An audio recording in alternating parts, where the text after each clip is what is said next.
Hello and welcome back, my Royal Rogues. My name is Jesus Enrique Rosas. I'm the Royal Rogue. And today we have the confirmation that Ari Emanuel, head honcho at WME, the public relations agency that adopted Meghan only because Serena Williams put a gun to their heads, well, he's having a meltdown over what he knew was going to happen. Meghan Markle's talent agency horrified over Omid Scobie's new book and raised row. And you know the best part of all this? It has come to my attention that Emmanuel was not aware of the switcheroo that Meghan and Scobie pulled with the Dutch publisher. So he's fuming because first they had to prop up Meghan's brand, which was difficult enough. Well, now they have to retrieve it from the gutter she and Scobie put themselves in. And meanwhile, a source told the paper that Meghan's talent team at WME are horrified and exasperated by a never ending scandal, by the race row that continues to progress on and threatens to take a wrecking ball to the California based couple's future plans. And the best at explaining the Meghan case's deputy leader, Reform UK Ben Habib, being extremely clear about Meghan. Watch this. Well, I think Meghan Markle is a very sick individual. But she's not here to defend herself, but she has said that she has mental health issues, so I don't know. She clearly has. I think she's got real mental health issues because she manages to get offended by the most inoffensive things. You could tell that the atmosphere was tense, but that's what happens when you tell the truth. But he continues.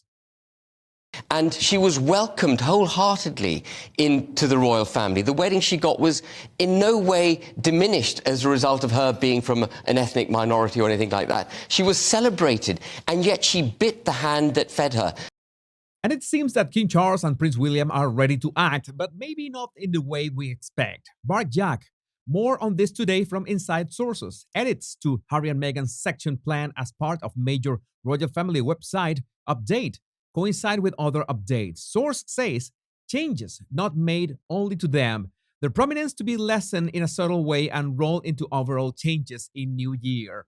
Maybe we will have to wait a bit more for those actions to materialize, but something that we don't have to wait for is the absolute downfall of Omid Scobie. And I need to mention this article from Julie Burchill for The Spectator, the parasitic poisonousness of Omid Scobie, and you must listen to the first couple paragraphs. I don't remember exactly when I first read about the ancient courtier role of groom of the stool, but it's a fascinating business. Here's the Wikipedia to explain. The groom of the stool was the most intimate of an English monarch's courtiers, responsible for assisting in excretion. The physical intimacy of the role naturally led to his becoming a man in whom much confidence was placed by his royal master and with whom many royal secrets were shared as a matter of course. It is a matter of some debate as to whether the duties involved cleaning the king's anus, but the groom is known to have been responsible for supplying a bowl, water, and towels, and also for monitoring the king's diet and bowel movements. But I do remember thinking, oh, so that's what a groom of the stool looks like on first seeing a photograph of Omid Scobie.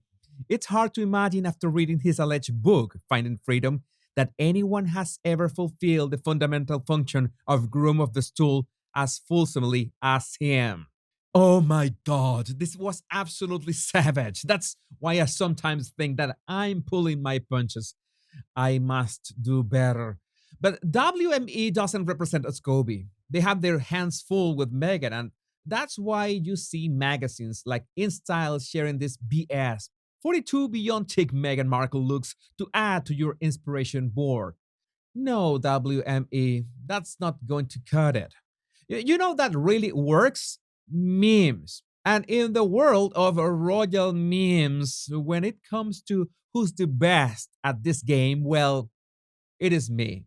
But I'm too expensive. And the one who's dropping better stuff than most royal journalists is the awesome Genevieve. Meghan and Omid's secret collusions for Endgame. Meghan's been seen regularly at the Beverly Hills Polo Club in the past year. Look at the coffee logo from Scobie's Instagram post. It's the exact same one as the Beverly Hills Polo Club, as we can see in the website Polo and Lifestyle.